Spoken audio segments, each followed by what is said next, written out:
Welcome to Heart with Keisha B, the podcast that focuses on the journey of grief, healing, and overcoming unforeseen circumstances. Whether you're dealing with loss or life challenges, this is a podcast that you don't want to miss. I am your host, Keisha B. So take a deep breath, open your mind and your soul, and sit back as we embark on this journey together.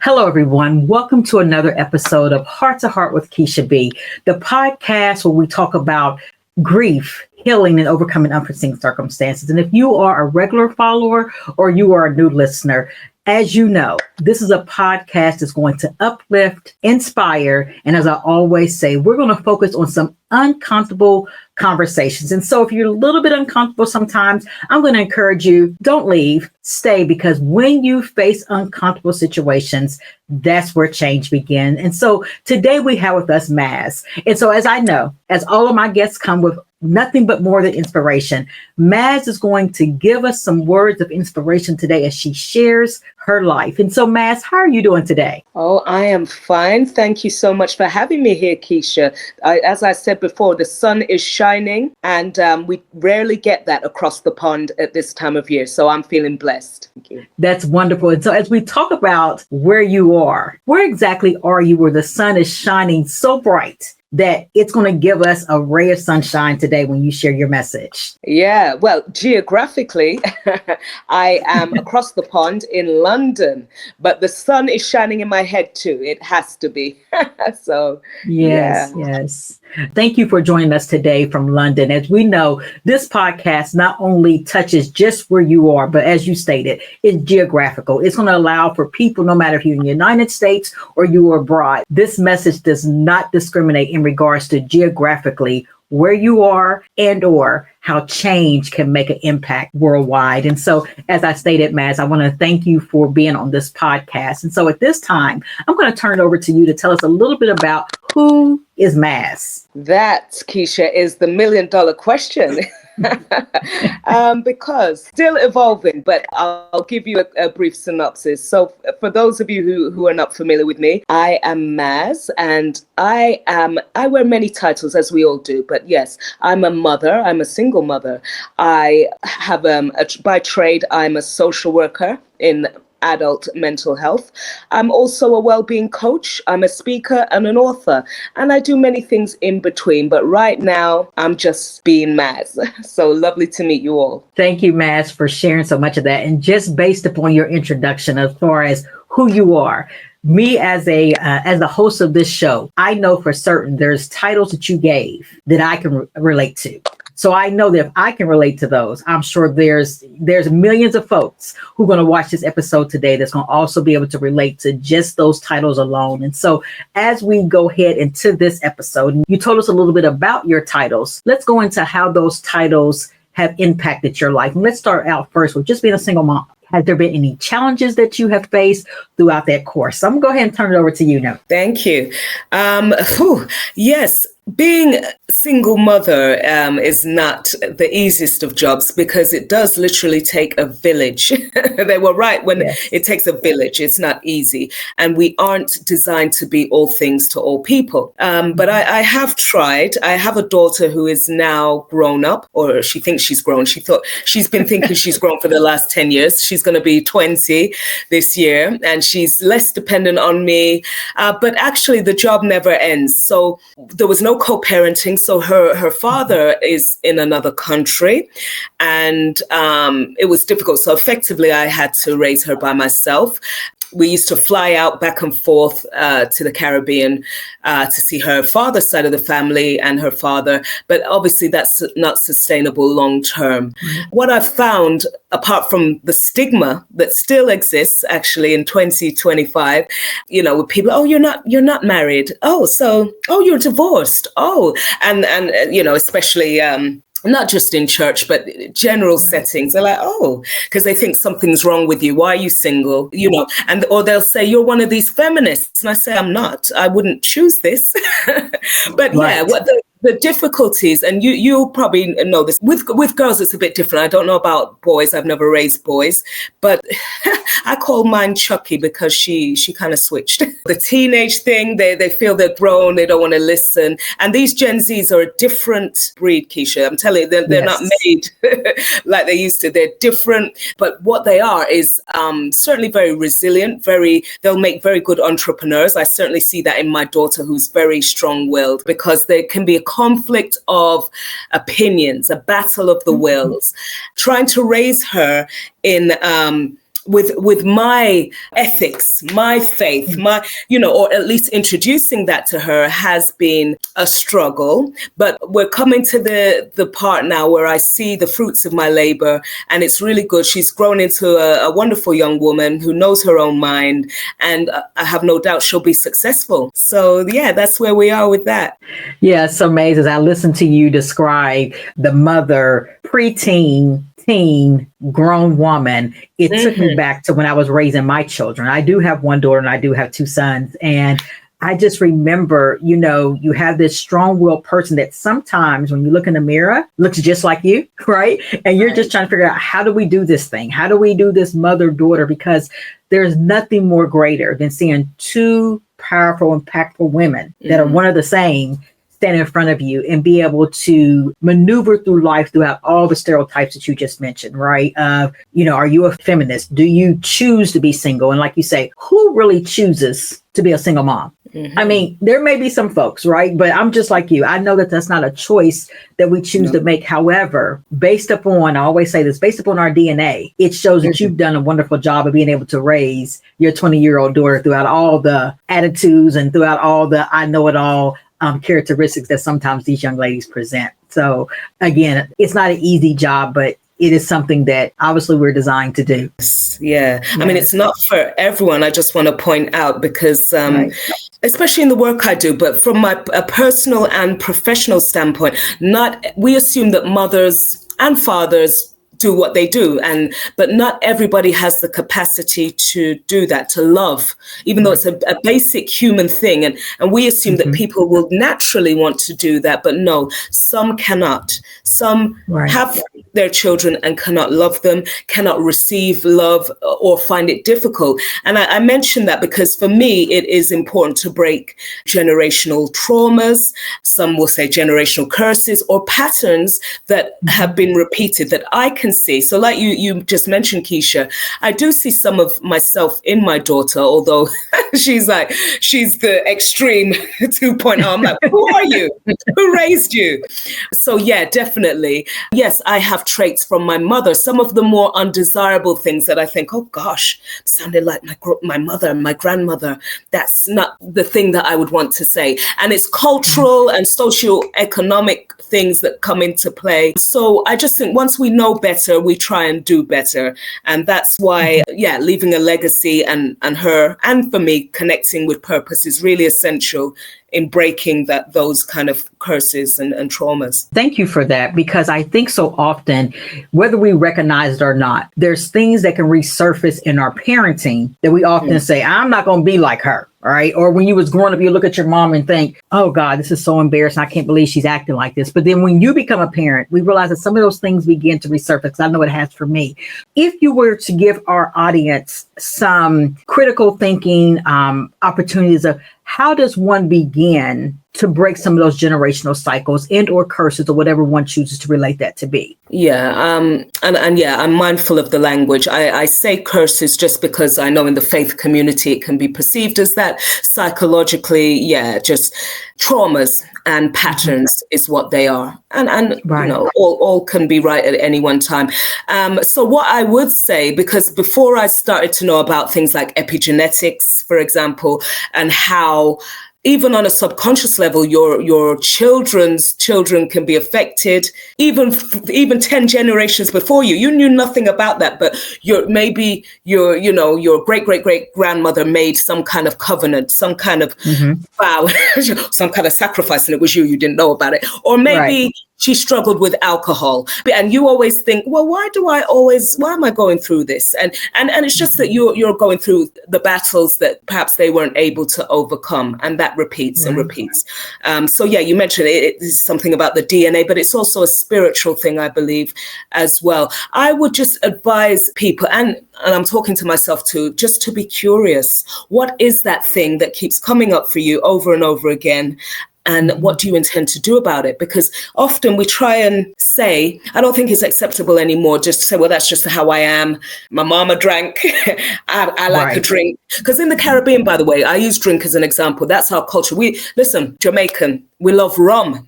We like rum. If you come round to my house, Keisha, here, have a drink. We drink till we pass out. And we've normalized that. But I appreciate, for some people, they'd be disgusted. They'd be thinking, oh my gosh, you're a bunch of drunks. So there are certain things, certain behaviors, even the hardness that, and again, it's cultural. And I think it's left over from a colonial legacy that we have that we've had to be these strong Black women, which I don't subscribe to, by the way, that can leave us feeling, it does us a disservice, because being strong is actually overrated. And what does that even look like anyway? But we can normalize our trauma. So what I would just say is that, please, if you know in yourself what is normal for you and what is not. And if something is problematic, you might not think so. If I'm a drinker, like the doctor asked me the other day, how many units, because they measure it in units, how much? And then he said, does anyone, do you have a problem with drinking? I said, no, but other people might.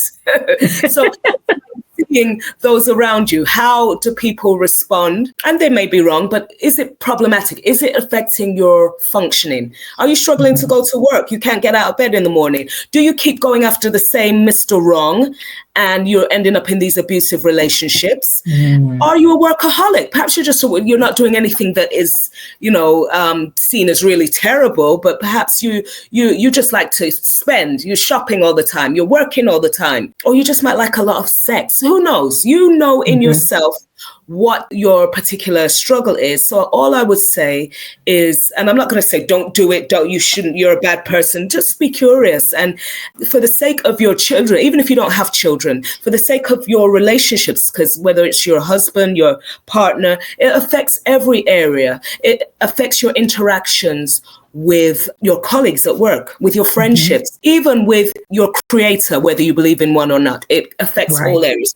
So just get curious and see, what is that? I keep feeling pain when I'm pressed here. What is that trigger? Find out, and then that will lead on to the help that you need to get. So I hope that makes sense. It does. It brought up something again. That's one thing I like about this, having a podcast, is because as I talk to other folks, right, it allows me to look deep within myself and think of some things that maybe I had not identified with prior to speaking with someone. One of the things I have become very mindful of is how my upbringing with my biological mother at times showed up in my rearing of my children. And this is how. I didn't have a mother, meaning my biological mother, after the age of 8. And so as I was raised in a very loving home, when I had my own daughter, I didn't really know how to be a mom, right? I didn't know what that meant to give that unconditional love. And so as time has evolved, I see where that has been the hiccup, is because of what I was left. So one of the things that I consciously make sure that I do in rearing is that I make sure always to tell my children, I love you, right? Before I dismiss a phone call, before they're out of my presence. I think they always have known, I want to believe, I love them, but sometimes just hearing it puts that piece together. And so as I was able to break that generational cycle of what I did not get, I wanted to make sure that my children were able to get that. So that way, whenever they begin to rear their children, hopefully that pattern of just saying I love you will make a difference in their life as well as in someone else's life. So true. Yeah. And Keisha, you just reminded me, that's a really good example, because I do the same. I'm a very tactile person anyway, and I know in terms of love languages, words of affirmation. I know my daughter likes money. No, she likes gifts. So it's trying to show people the love that perhaps they think they're not getting in the way that they can receive it. So yes, I love you. Something that seems so simple that, like, again, that's what I mean by some of the things that we struggle with in our Jamaican household. It's not all, I don't want to generalize, but yeah. And even saying things now, admitting when I'm wrong. So that would never happen in when I was growing up. You think my mom would say, sorry is right. Sorry and I love you were not words that that's crazy. You know, that would, I know my mother and certainly my grandmother would think that was beneath them. But I recognize that, yeah, the times are changing, and I try my best, even when she feels that, no, you don't, you know, I hate you, or whatever she's going through at that moment. She will never be able to accuse me of not, because she will look through and see the evidence. And that is why, you know, I mentioned I'm an author, but I've written the books. So again, that thing about receiving, because although she's quite young and she's young-minded, in the future, some of the life lessons that I've learned, she will be able to read. If she can't remember what I said, she can pick up the book, she can read, she can watch even this recording. She can draw her own conclusions about what that looks like and what healthy relationships are. And she can do the same with her children and her relationships. So yeah, I'm glad you mentioned that, Keisha. It's the communication, full stop. Communication in our household. Yeah, I mean, it was growing up, children were to be seen and not heard. You couldn't express a view. You had to be silent. So growing up, I was painfully shy. You wouldn't believe it now, but I really was. Maybe I'm overcompensating, and I'm just like, I'm here. Woo! So yeah, and they're like, you're too much. So yeah, expression. So all the things I didn't have, and I don't mean like spoiling her. And yes, I do provide material things. I travel quite a lot, so I used to every year take her on holiday until she does her own thing. She has her own lifestyle. But yeah, I travel her abroad, because that was one of the things I wanted her to value, to see other cultures. We'd go overseas. She was always on the plane. She was never off the plane. So that was, yeah, one of the things, all the hobbies, sending her to dance lessons, all the things that I never got to have until she was old enough to choose her own path. So yes, all of these things, communications, experiences that we never had, are important in terms of breaking those cycles. Yes, very, very important. You know, I remember one time I was talking to a young girl, and her mother was, in her terms, extra. Her mother had all these expectations of her. And so one day, as we furthered into conversation, I asked her, I said, tell me about your grandmother. And she stopped and she looked at me. She says, what do you mean? I said, tell me about your grandmother. She said, my grandmother was an alcoholic. I said, oh. So is there a fair chance that your grandmother's alcoholism raised your mother versus your grandmother raising your mother? I said, so a lot of what your mother may be doing, or the expectations she may have, may be based upon how she was reared, or what she wanted in her life that someone could provide for her. So maybe she's just trying to break what was broken for her. You know, and so I think, again, as we talk about, you know, what shows up in our parenting, sometimes we have to take a step back to realize, is it a matter that it's shown up because we're trying to break what was there, or because we're broken and that's all that we know? Yeah. So Maz, as we move further into who Maz is, share us a little bit about Maz's upbringing in regards to, as you know, this episode is about grief, healing, and overcoming unforeseen circumstances. And outside of just being a single mother, are there other areas of your life that focuses on grief, healing, and or overcoming unforeseen circumstances? Yes, certainly. So actually, a lot of what I do is birthed from the adversity. Now, we all have that. But like I said, yeah, aside from the generational traumas that I wanted to break, because I am an advocate. So everything I do is around mental health and well-being. So which I think is essential, because actually, if we don't have a sense of at least mental well-being, then we cannot really excel in other areas. It affects our finances, our relationships, just how we interact with people in general. So it's essential. It's not just nice to have, it's essential. And I say that because personally, having gone through, no, I won't say as a result of the upbringing, it was other circumstances, but I had a few depressive episodes, a few dark souls of the night, which, these situations that cause you to reflect, and sometimes you have a bit of an identity crisis. You start to realize, especially when death is involved, when you start to lose people, you think, oh my gosh, and I mean, I've never thought I was invincible, but you start to reflect on your life, your health. Oh my gosh, what am I doing? What's happening? What happens to me? Who's going to raise my kid if I drop down dead now? What's going to happen?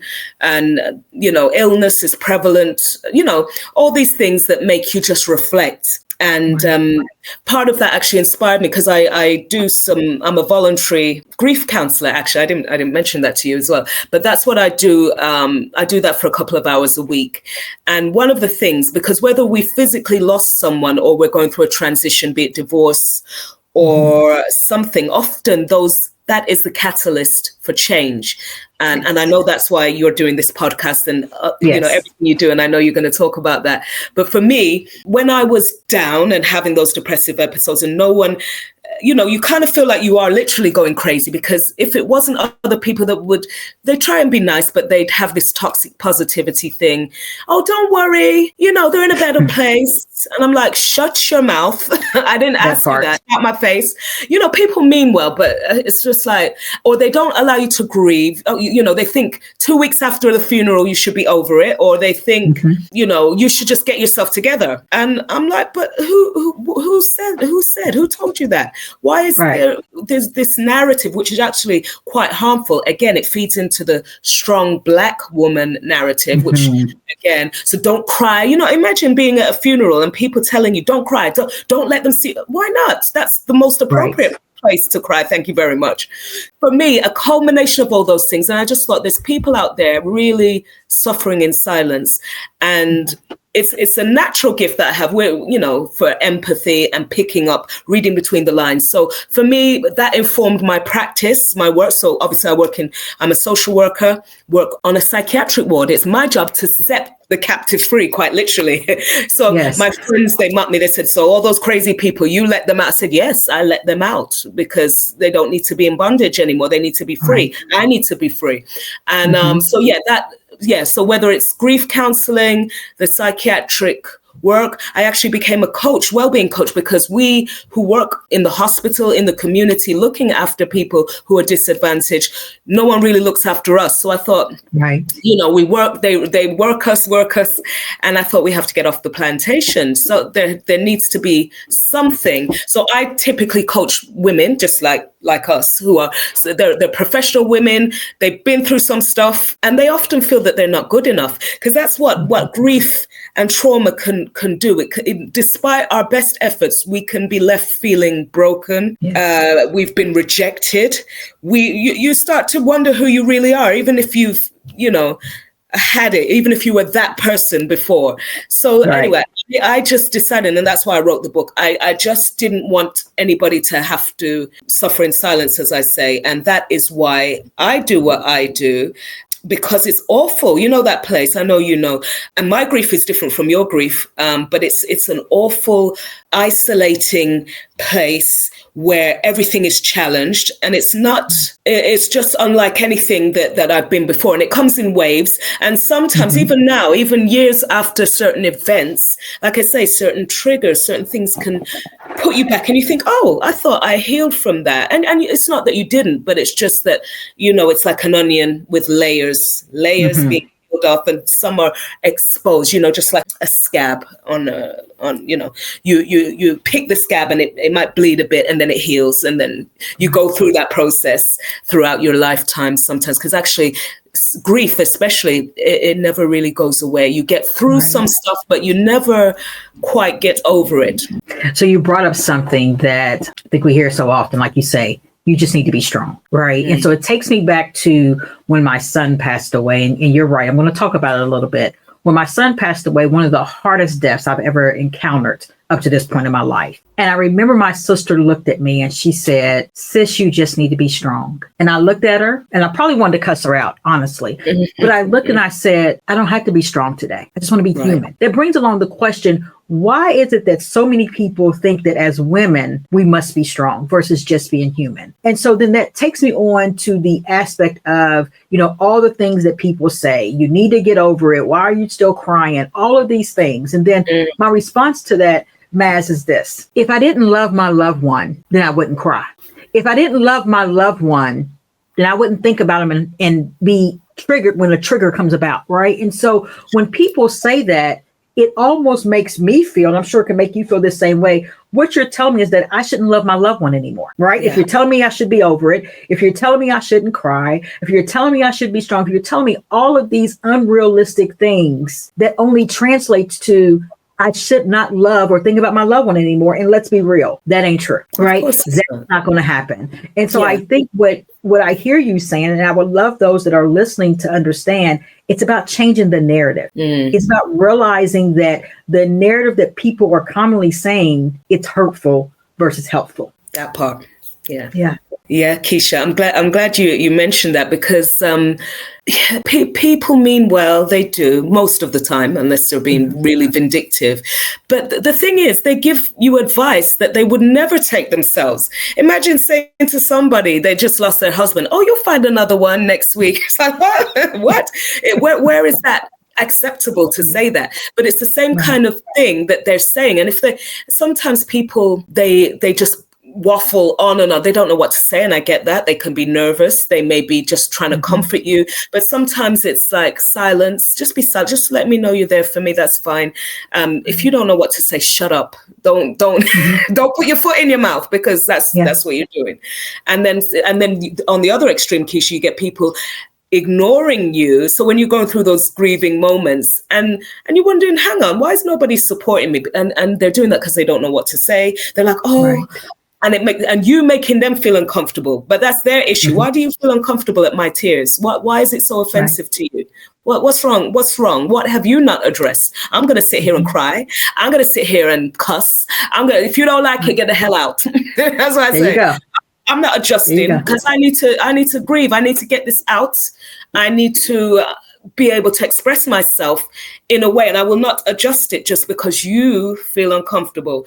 So definitely, I'm glad you mentioned that about being a help rather than, being hurtful to people, because the other reason why it's essential, the language we use and how we interact with people, is because, especially in the mental health space, but even generally, I've lost some of my patients, even friends, to suicide. And I would hate to think that someone is my friend, my family member, and you felt you couldn't talk to me. You felt you had no way out. So that is why it's so important for me to create those safe spaces, to be in safe spaces. And so we need to stop condemning people, because we might not mean to, but through our language, through our actions, we're condemning them. Where every time you tell somebody not to express this or that and to be strong, it's a burden. It's a heavy burden for them to carry. And we don't know if one day it might just be too much for them. So please, let's just walk alongside people rather than, condemn them, even if we don't mean to. So, yeah. Because here's the reality. We don't know when it could be us. Because when we talk about mental health, not everybody's born with mental health issues. Situations and circumstances can onset issues. So I think what I hear you saying is that we need to be careful. We need to place less judgment on those that we know and or don't know, because we never know when we may be that person and may need that additional support or that additional help. Because again, being that I'm in the mental health space as well, I know that sometimes it's situational and sometimes it's long term. So again, I think what I hear you saying as well is just be careful on how we place judgment on other folks, whether you know them or don't know them. I think a very good conversation for people to take on and to live on a day-to-day basis. Yeah, exactly that. You captured it well. And just to add that, by the way, when we talk about mental health, it's something that we all have, just like we all have physical health, spiritual health. We have an allocation. So just, Keisha, you might break your leg, but I'm not going to go and talk about Keisha. Keisha got physical health problem. Nobody ever says that, do they? They just say Keisha got a broken leg.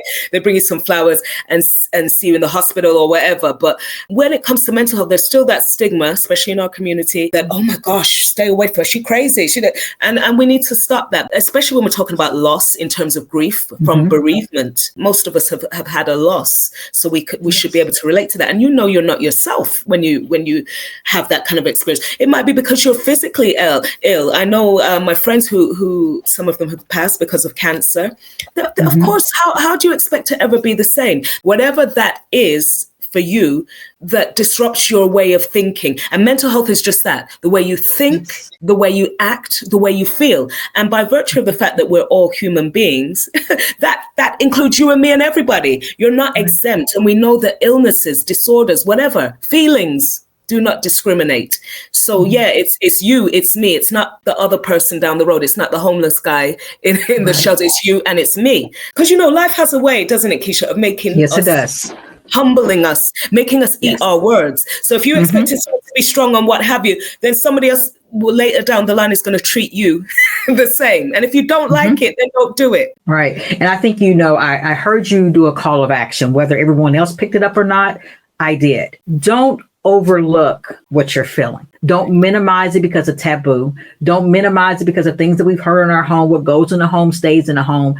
I am one to believe this. If you're having heart issues, you'll go see a cardiologist. If you're having mental health issues, we need not to just leave it at home. Okay, I'm about to go here. I make people feel uncomfortable sometimes. We need not just take it to church. Okay, because sometimes we hear people say, well, if you have all these issues, just take it to church. I'm not telling people not to do that. But what I'm also saying is inclusive of that, go see a professional. Go get you some help, because the more you and I know this, the more that it's left untreated, the worse it can become. Yes. Right? It may just be grief that caused you to be depressed, but the more it's untreated and you're lying in your bed a little bit longer than what you're normally lying in your bed and you're crying a little bit longer, it's okay to go see a doctor to get some help, whatever that help may be that the doctor prescribes that you need. Yeah, that part. Yeah, it's true. And here in the UK, people got no excuse because the healthcare is free. It is free. You could go see a doctor, get I'm not saying you got to take pills or what have you, but if you know, like I said, we all know what's not normal for us.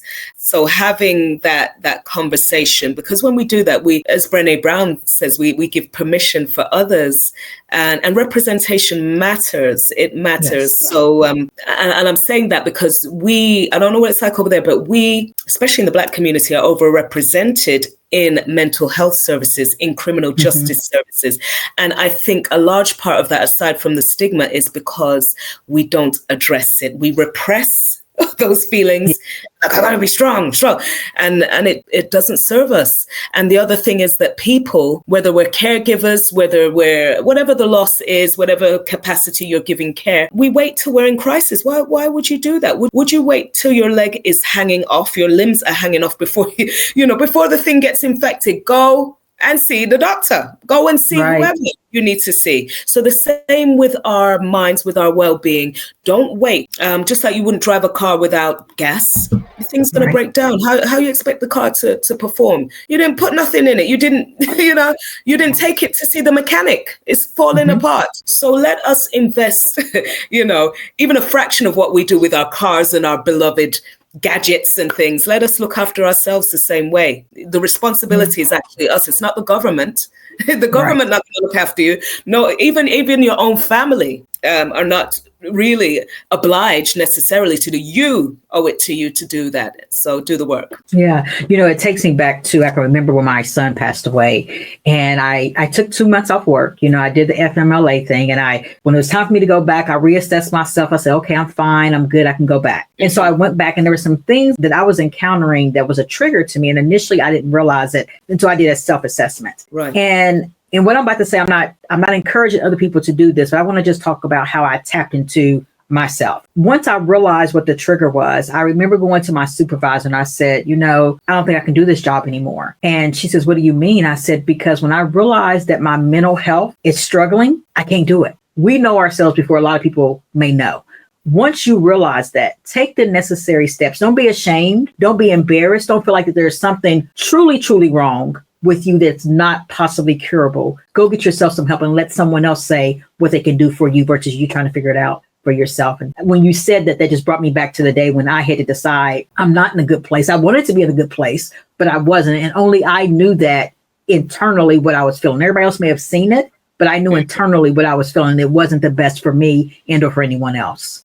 Yeah. So got a question for you. So I know you had talked about being a well-being coach. You work in the mental health world, but you also talked about losing some people in your life. So talk about how the balance is for you, where you are professionally in a place where you have to help people overcome or focus on identifying what's going on. How does that impact your life, being that you have to look at yourself personally and professionally with healing? Yeah, it can be. I'm very good at compartmentalizing, and that's not always a good thing. So it depends on the type of trauma, because especially in the mental health space, I mentioned suicide. I mentioned, we're dealing with people with lots of adverse childhood experiences, some of which I can relate to, all manners of abuse, domestic violence, all kinds of things. So yeah, it can be quite triggering. This is the thing. This is why I've got a coach, by the way, and I've had therapy over the years, and I've had, deliverance and every kind of intervention going. I was like, give me, because I need all of it. And I still do. I still do, because I'm still a bit messed up. But no, I do that because I'm very good in my work, because I'm very good at working in a methodical way. So it's A, B, C, da, da, da. But there are occasionally some people will come along that will just challenge your whole sense of well-being. And in those times, that's why you need, you can't do this kind of work by yourself. You need others, and you have to take a step back, because it can rock your whole world. I'm very comfortable, Keisha, with people's pain, and it's probably because of my own. I'm so comfortable. I'm comfortable with what a lot of people say. How do you do that work? I couldn't do it. How do you deal with the nonsense? And to me, it's not. I'm used to people threatening to kill me. I'm used to people trying to jump out of windows, and people telling me that they're Jesus Christ and running naked. And to me, I'm just like, oh, what are you doing there?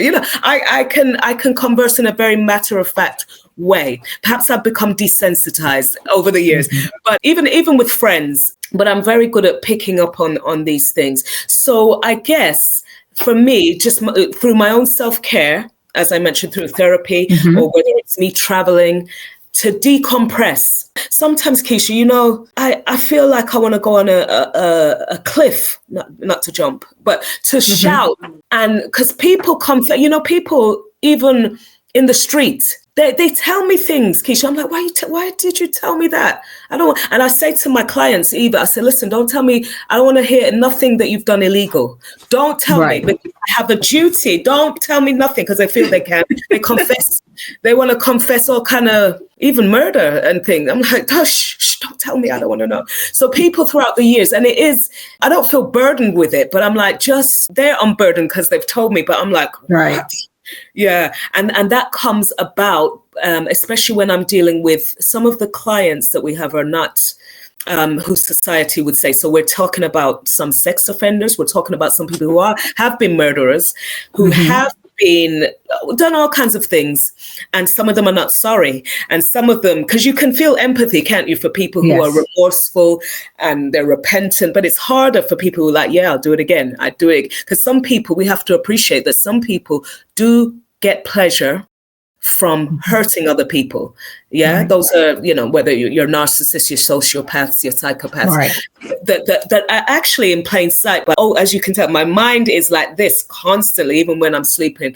It's overactive. So I have to release. And I like music, and I like to dance. And another way I do it is through stand-up comedy, because I didn't mention that. Sorry, so many times. No, you didn't. But I do that. So just in local pubs and clubs, I'm not, on the TV or nothing, but I like to laugh at myself. I do not take myself too seriously. And I take some of those traumas, although my therapist said, oh, Maz, you shouldn't do that. But I'm speaking from a place of scars rather than wounds. I take that and use it for content in my stand-up comedy. So whether I'm talking about my, being raised in a Jamaican household, because I said we're all traumatized, and all the Caribbean people say, yeah, we know that. Yeah, we know when we used to get those beatings, we know.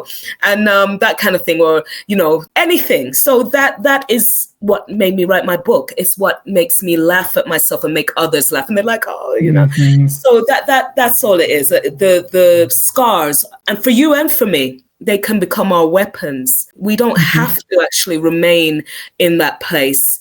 And yeah, we can be sad, but there are other times, because sometimes, especially with grief, I say this, Keisha, because people can feel guilty.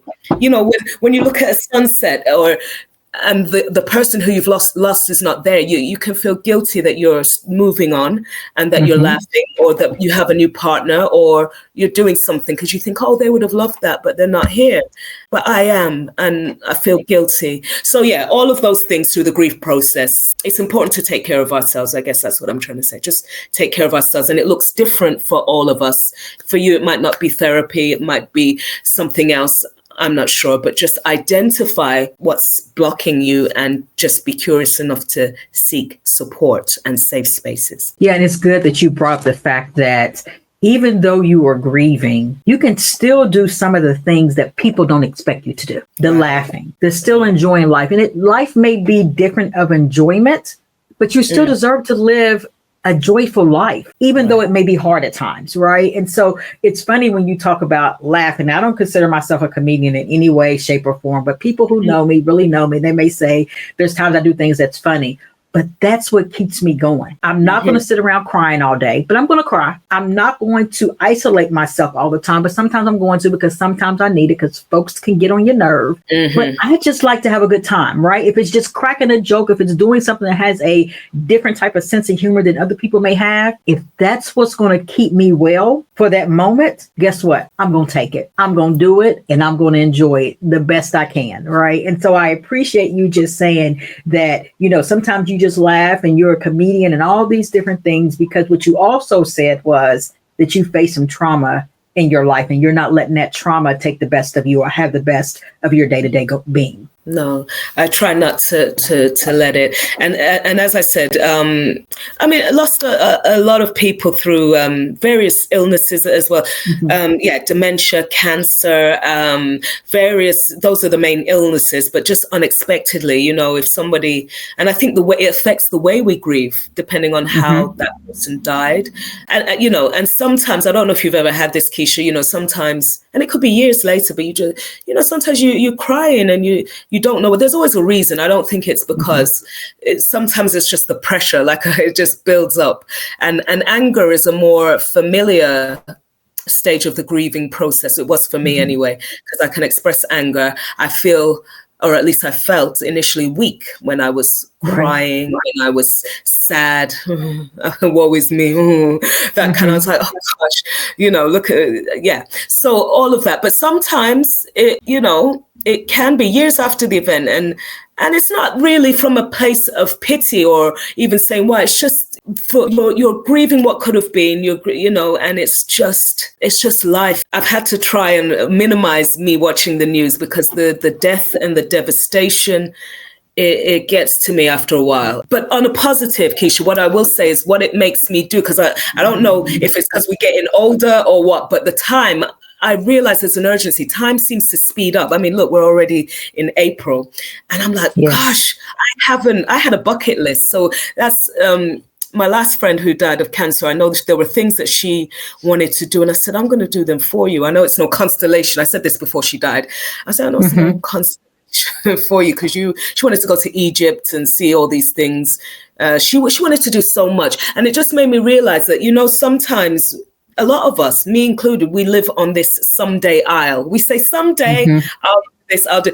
I'm like, that someday is today. Today. Right. If I have the means, I'm going to do it. I'm not, because we don't have the luxury. Who knows where we'll be in 10, 20 years if we're not in war or whatever's going to go on. Do it right now if you can do it. And you don't, even if you got no resources, or you think you haven't, there are provisions that find their way, because, you know, like they say, where there's a will, there's a way. Time is so precious. I cannot assume that I'll do it in 10 years. Let's do it now. And I'd rather, because I don't like to live with regrets, Keisha. I hate that. It feels so uncomfortable. So let me try and fail. And that's okay. I can say, I can relax in my own conscious mind and say, oh, I did try that. It didn't work out, but at least I know.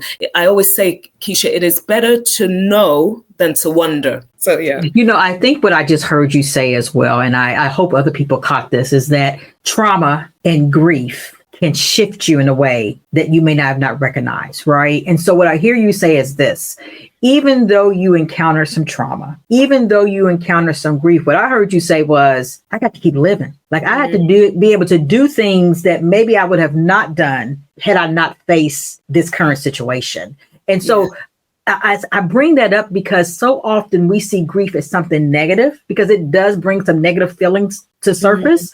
But there's some positivity that can come out of grief. And that's sort of why we're here today on this podcast, is because after losing my son, I said, I can't lie here in sorrow. I must find a way to begin turning my sorrow into service. And so I want to challenge our listeners today. And I always do a call of action that if you're going through something right now, and we don't know what that is, right? Because we don't know who's watching. We don't know who's listening. But there's somebody right now that I'm sure that can relate to exactly what you just said. But our call of action is this: find a way to turn your sorrow into service. Begin living your life. Don't feel guilty about it. Doesn't mean that you're not going to cry, right? It doesn't mean that you're still not going to be sad, but find a way to find joy in your life, because we only got one to live. We don't know our expiration date. All we know right now is when we came onto this earth, but we don't know our expiration date. And so enjoy the moments in between before that expiration date catches, before we're aware of it. Thank you. That's what I just heard you just say. Yes, exactly that. You took it and put it in a much more succinct way. It's so true. And just one more addition is just that, because I believe that we are here for a purpose. It's not by accident. So if you can, and whether you believe it or not, is that there are certain universal laws anyway. And I would just encourage people to find out, what are you here for? Even though you might feel worthless, you might think, nobody cares, whatever that is, but there is a purpose, and everything that you've been through actually is not in vain. It serves a purpose, and it's a kind of, I can only say this in retrospect because it didn't feel like it at the time. It's a refining kind of thing that makes you who you are. It's the basis of my book. Sorry to say, I'll mention later, but the kintsugi principle that in fact, we're not broken, but in the Japanese art form, when you break a piece of pottery or whatever, they glue it together with this golden vase. You may have seen it, the golden substance, and it creates something more beautiful. And it's just really a metaphor for life to say that this, in spite of our imperfections, in spite of our adversities and our traumas, we still hold our value. In the same way that, Keisha, if you had a $50 note and it was in the mud, you ain't going to leave it. Well, I wouldn't. You can still spend it, right? You can still use that money, even though it's a bit dirty. But you dust that off, or even if it dropped in the toilet. If it dropped in the toilet, I'm putting my hand in there. I'm not leaving it, because $50 is $50. Or pounds, euros, whatever. So I'm just trying to say that sometimes through our grief, we can forget, through our traumas, we forget who we are and forget that we are valuable. We are created for a purpose. And when we lose our identity, then we don't do what we're called to do. We don't do what we're meant to do. So that means that life is not feeling fulfilled. And then you start to say, and that's where you can get in that depressive, like I did. You start to think, well, life is meaningless. It's pointless. Why should I carry on? And that is because we forget what we were called to do, what we're on this earth to do.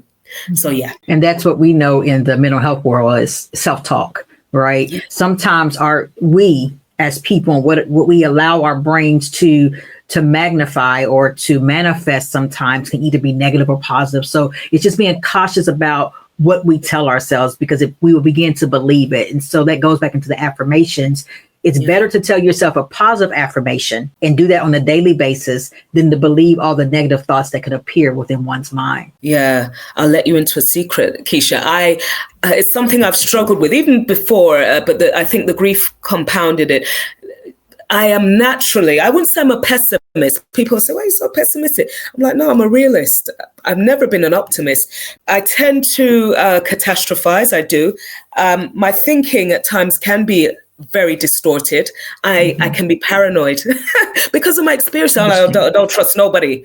Don't trust what you're talking to me for. Yeah, it's a trauma response, and that's why I need to work on it, because actually, you can normalize it and say, well, nobody should talk to me because that's just how it is.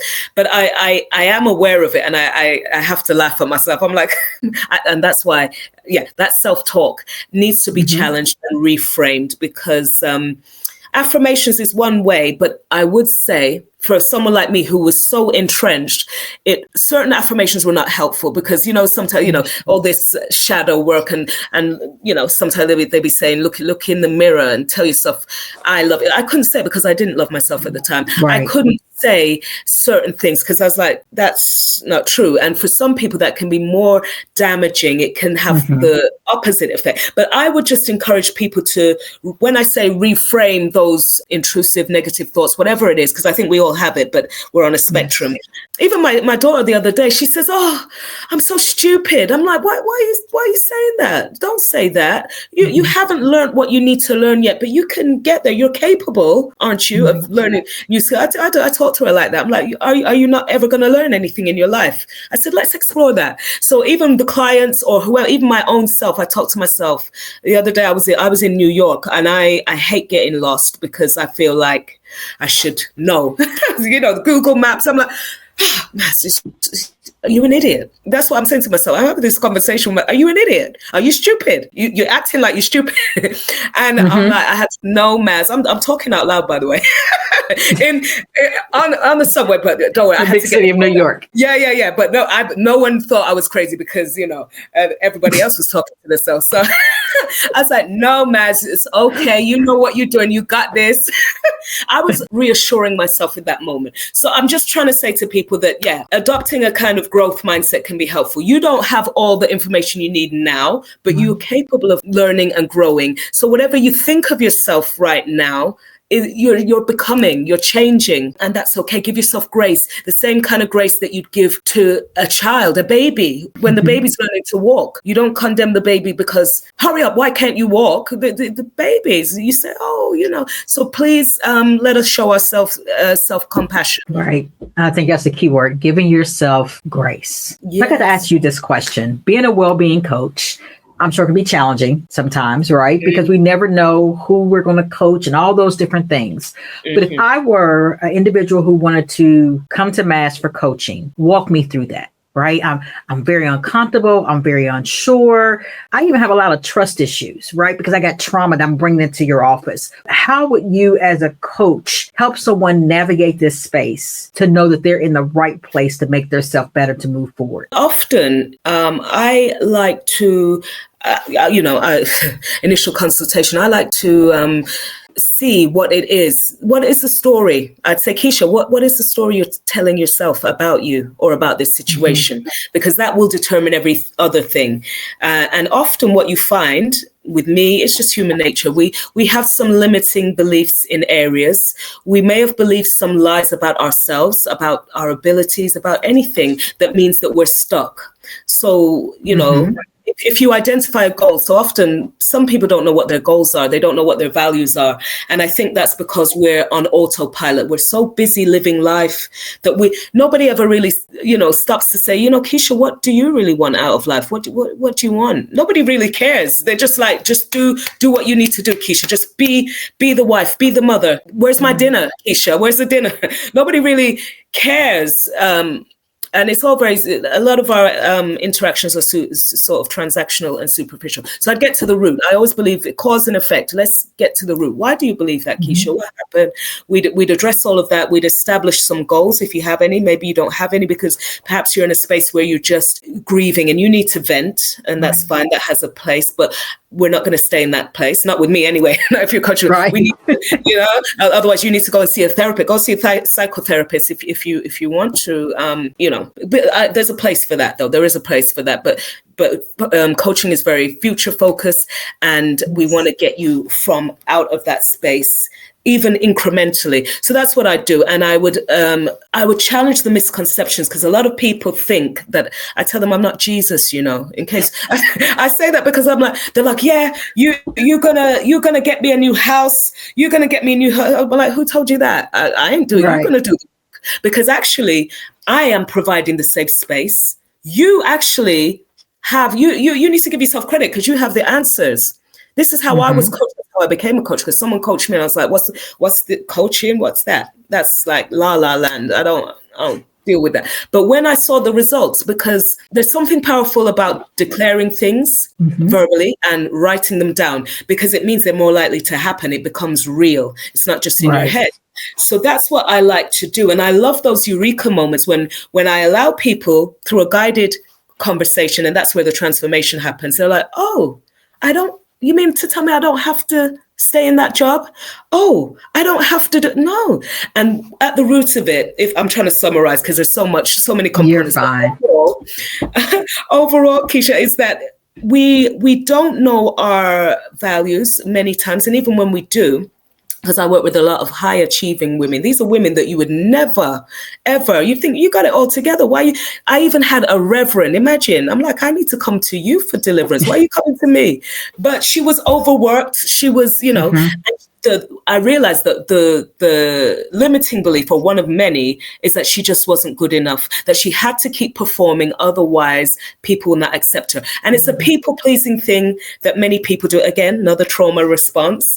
Yes. And ultimately, people lack boundaries. When our boundaries are violated, we find ourselves in compromised situations in life, and then we get resentful to the people that perhaps we're caring for, and we don't feel able to communicate. We don't feel we have permission. So ultimately what I do in the end is I give them permission so that they can live their lives more authentically. It's about challenging the narrative and allowing them to work. I'm not advising, I occasionally advise, but you're going to come up with the solutions, because we've all had friends like that, Keisha, the friend that's like, oh, is he cheating on me? He came home with the underwear was in his car. He had lipstick here. And come on, you know. You know the answer. Yeah. Well, and another reason we don't give advice is because, when you get back with him, you're going to blame me. You decide. Right. I'm not going to tell you to leave him. If you want to leave him, you leave him. But anyway, that's just an example. Yeah. Yes. So again, thank you for giving an overview of, what one would expect should they come see you. And again, as we know, every situation is going to be different based upon who they are. But if there was one piece of advice that you can give someone that's stuck in trauma, what would that be? Yeah, you're okay where you are. It's okay. And I would just encourage a person, if you're coming to me, whoever, don't be too focused on future outcomes, because right now you might just need to breathe. You might just need to have a nap. Whatever it is that you need, just do that in the moment. For some people, it's literally hour by hour or minute by minute. Don't think about tomorrow and, oh my gosh, I've got this, because you're going to overwhelm yourself. So please, again, give yourself grace, because you won't always be where you are now. Where you are now is not the final destination. So please take hope and give yourself grace, because you are changing. You need rest. You need time to process all the traumatic events that have happened to you. So please allow yourself. I always, I know you said one piece of advice, but I always liken it to, grief especially is something that if unaddressed can come back with a vengeance. It will have you acting in ways that you don't want, and though you think you may have dealt with it. So it's a bit like if you have a physical trauma, again, I'll use the leg. You get run over. You're not gonna run a marathon the next day. You go to physio, you might need to learn to walk. And it's a similar thing with the mind. When you've had an emotional trauma, like the loss of a loved one, the death, which is so final, by the way, there's, your mind initially cannot comprehend that. It's shocking. Sometimes you think the person's coming back, you can hear them, you can smell them, and you think, what? And it makes no sense. So in those moments, whether it is grief, but any kind of grief, by the way, and any kind of trauma, is that you allow time to process, because you're probably going to be in shock for a while. And in the same way that you wouldn't run a marathon if you've been knocked down, you're not, as many of the people who come to me for grief counseling, they say, oh, I should be over it. And I'm like, oh, when did you lose the loved one? They say 2 weeks ago. I'm like, you should be over it. You haven't even had the funeral yet. What are you talking about? So that's what I mean. Please be patient with yourself and allow the process to do what it does. I think that that's imperative for people to, again, recognize what they're really going through. And sometimes it's tough, right? But I think you brought up something that we talked about early on, as far as people thinking that they're supposed to be over it in X amount of time. And so that leads me to believe, does one believe that because the expectations that the world places on grief, or let's take it there, or expectations that family has placed upon you in other situations? You need to be strong. You need to be able to handle this. You need to be able to do this. And so when we face the unknown, those things are still in our brain, that we're supposed to be able to handle something quickly because that may have been imposed upon our life on something else that we faced in life. And so I think, again, it's just changing that narrative for us in our brain, realizing that sometimes generational cycles can revisit us in moments that we're not prepared for. So true. Yeah.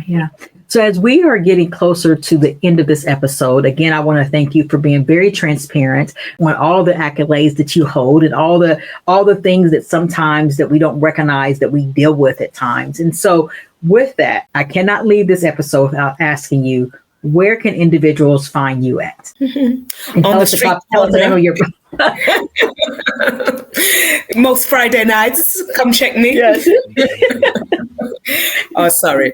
No, you're fine. I love it. But no, sorry. Where you can find me. Listen, I'm online, and I would encourage. Feel free to connect. So, Maz Alexander is my name. And I know you're going to put a link in afterwards. I'm on all the platforms. Maz Transformational Coaching on Instagram, Maz Alexander on LinkedIn. But if you just Google that, it should all come up. And my book, Arise Kintsugi Queens, is available on Amazon.